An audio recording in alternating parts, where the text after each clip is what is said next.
follow Jesus. I have decided to follow Jesus.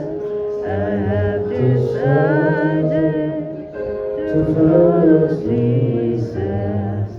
No turning back, no turning back, no turning back, no turning back.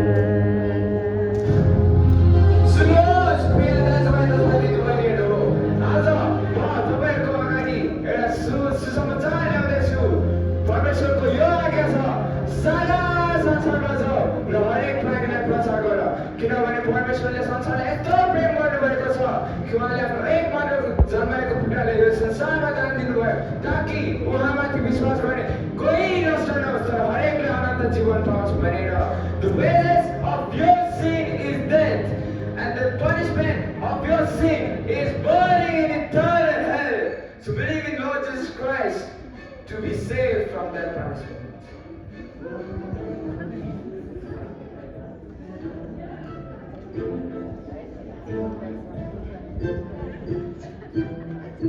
को हो यो? के प्रचार गरिरहेछ यस्तै?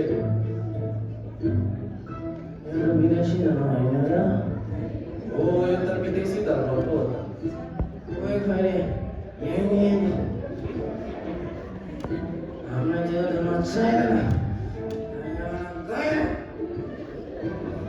kalau bazar-bazar धर्म-bazar को लाना थियो यहाँबाट गयो निस्केर गयो दिदी सुन्नु न, कुरा चाहिँ के हो? गयो सुन न परमेश्वर दाइ सुन्नुहोस्, जरा मजा आयो सुन्नुहोस्। सुन्नु दाइ मेरा अन्त दाइ यसो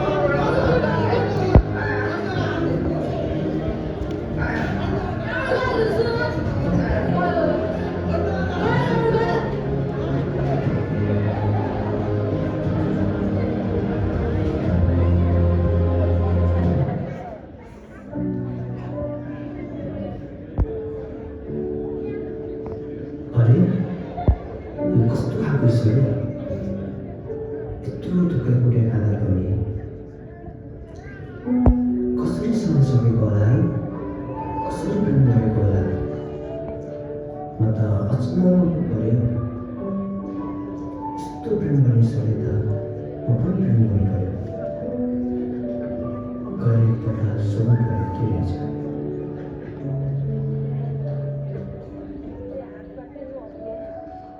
सर प्रोडक्सन अनि तपाईँले भन्नुभएको कुरा त यस्तो कहिले सुनेको थिएन हामीले। अनि तपाईँले भन्नुभएको ईश्वर अनि यसो भने चाहिँ को हुनुहुन्छ? के साँच्चै उहाँले पनि मलाई प्रेम गर्नुहुन्छ? यदि यो कुरा साँचो हो भने म र मेरो परिवार पनि यस कुरालाई विश्वास गर्न चाहन्छौँ। तर हाम्रो गाउँमा एउटा समस्या छ। यदि हाम्रो गाउँको मुखियाले यो कुरा थाहा पायो भने त हामीलाई त मानि पो दिन्छ। के गर्ने होला? भाइ, परमेश्वरले तिमीलाई प्रेम गर्नुहुन्छ। परमेश्वरले सबैलाई प्रेम गर्नुहुन्छ। परमेश्वरको यो सारा संसारमा अधिकार छ। उहाँले जे गर्नुहुन्छ उहाँको इच्छामा छ। तिमीले समाजले हेला गरे तापनि, तिमीलाई समाजले झुके तापनि, कठोर व्यवहार देखाए तापनि परमेश्वर तिम्रो साथमा चलेर बस्नुहुन्छ। अब बसेर म तिमीलाई प्रार्थना गर्दछु।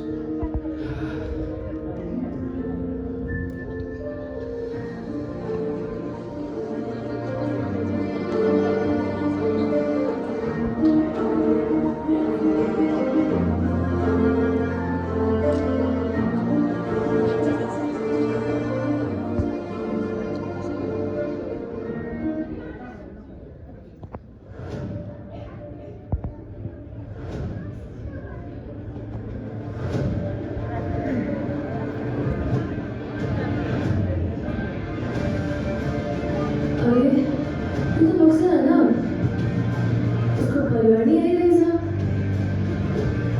एउटा विदेशी धर्म अपनाएकी क्या हो ए भनेपछि फक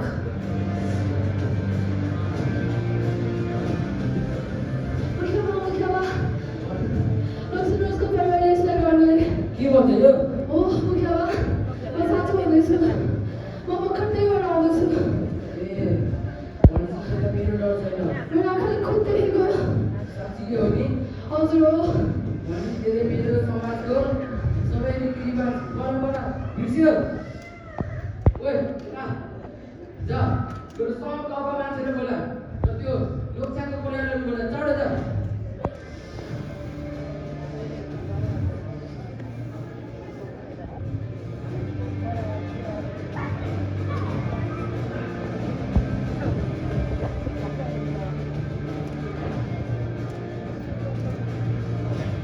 लोकसान म यो के सुन्दैछु तैँले विदेशी धर्म अपनाएछे के हो साँचो र किसानी भए माफ गर्नुहुनेमा म र मेरो परिवारले यसले अप्नाएको साँचो तँलाई अलिकति पनि डर छैन तैँले हाम्रो समाजको रीतिरिवाज परम्परा एकै झट्टामा बेचेर खाइस् अहिले नै यसुले त्याग नभए तँलाई कडाभन्दा कडा सजाय दिनेछ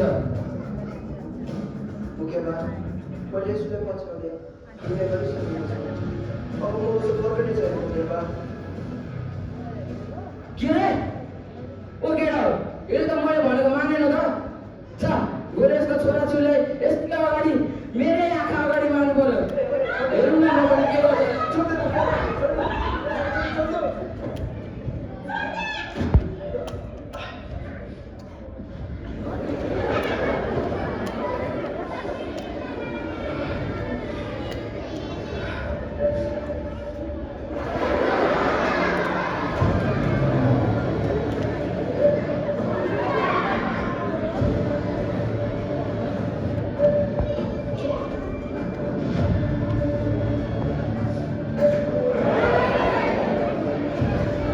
हेर्नुहोस् है अब तेरो छोराछोरी पनि मरिसक्यो अहिले नै तेरो यसले त्याग नभए तेरो बुढीलाई पनि मारिदिन्छु यसो जोजो जस्तो पनि नहोस् छाड्दैन साँच्चै हो तेरो जाडो लागेको छ मलाई छैन ए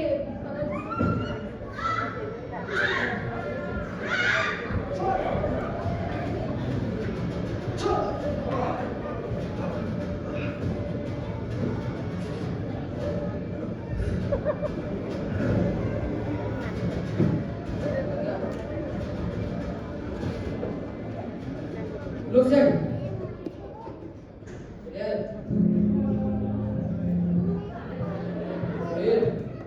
अब मलाई अन्तिम मौका छ अहिले नै तेरो विश्वासलाई त्याग अनि तेरो हालत पनि तेरो बुढी र तेरो छोराछोरी जसरी हुन्छ अहिले नै तेरो विश्वासलाई त्याग मुख्यमा तपाईँले मेरो एक टुक्रा टुक्राहरूलाई दिदी रूपमा मारिसक्नु भएको छ अब उसो म फर्कनु छैन अनि मेरो अगाडि क्रुस छ अनि म त्यो क्रुसलाई हेर्दैछु अनि मेरो पछाडि संसार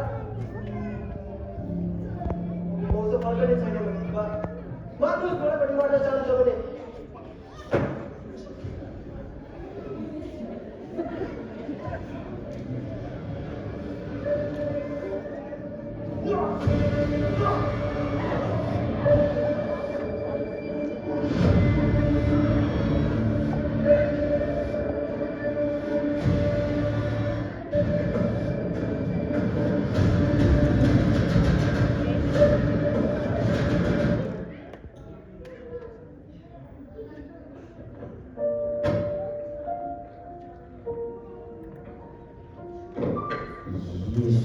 यसको पछि महेर लागे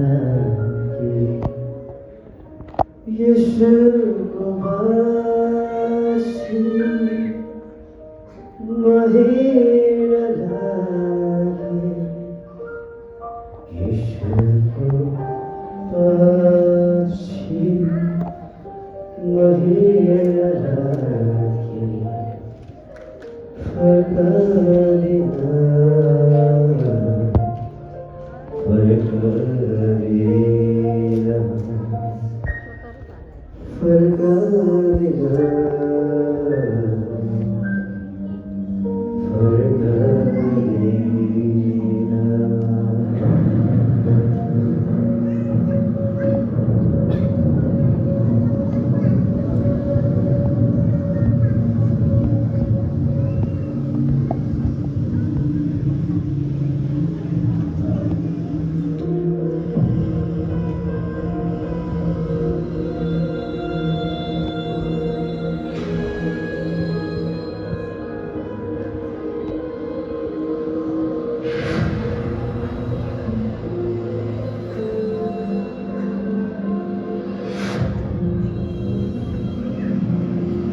मैले के गरेँ? कतै भुल त गरिनँ? एउटा व्यक्तिका लागि जो 2000 वर्ष पहिले जन्मेको थियो न त देखेको छ। जहाँ सुसमाचार सुनेको भरमा कत्रो विश्वास हुनु। साँच्चीकै यो साँचो परमेश्वर हुनुपर्छ। यो शक्तिशाली परमेश्वर। म पनि साँचो परमेश्वरमा किन विश्वास नगर्ने हो? म पनि विश्वास गर्छु।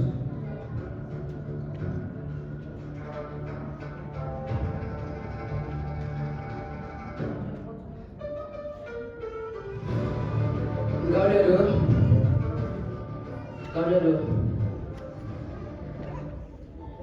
के तिमीलाई लाग्दैन हामीले भुल गरेका छौँ? मलाई लाग्छ हामीले भुल गरेका छौँ। मैले भुल गरेको छु। अब म पनि परमेश्वरलाई विश्वास गर्छु। अब तिमीहरू के गर्छ म जान्दिनँ, तर म परमेश्वरलाई विश्वास गर्छु। ओ प्रचारक भाइ, अब म पनि परमेश्वरलाई विश्वास गर्छु। यसको लागि म के गर्नुपर्छ? हो मुखिया, तपाईँले सही निर्णय गर्नुपर्दछ। तपाईँले परमेश्वरले प्रेम गर्नुहुन्छ। तपाईँले विगतमा गर्नुभएको भुलहरू, पापहरू सबै उहाँको बहुमूल्य रगतले धुनुहुन्छ। आउनुहोस् म तपाईँलाई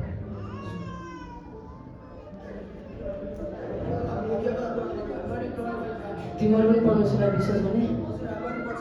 अब प्रचारक भाइसँग बोल। प्रार्थना गरौँ। महान जीवित सामर्थ्य सत्य प्रिय प्रेमी, म हामी तपाईँको शरणमा आउँदैछौँ प्रभुजी। तपाईँको कस्तो प्रेम, तपाईँले सबैलाई प्रेम गर्नुहुन्छ। चाहे त्यो मान्छेले तपाईँलाई घृणा गरे तापनि, कठोर व्यवहार देखाए तापनि, तपाईँले उनीहरूलाई सधैँ प्रेमले अँगाल्नुहुन्छ प्रभुजी। त्यही प्रेमको कारणले गर्दाखेरि आज तपाईँले मुख्य बात र यी गाउँलेहरूको मन फेरिनु भएको छ प्रभु। यसको लागि धन्यवाद दिन्छु। विगतको समयमा उनीहरूले जे पनि भुल गर्ने गरे, उहाँहरूको आँखा अन्धा थियो, तर तपाईँले उहाँहरूको आँखा खोलिदिनु भयो प्रेमकै कारणले प्रभुजी। यसको लागि धन्यवाद छ। उनीहरूलाई आशिष दिनुहोस्, उनीहरूको भुल अनि पापलाई क्षमा गरिदिनुहोस्।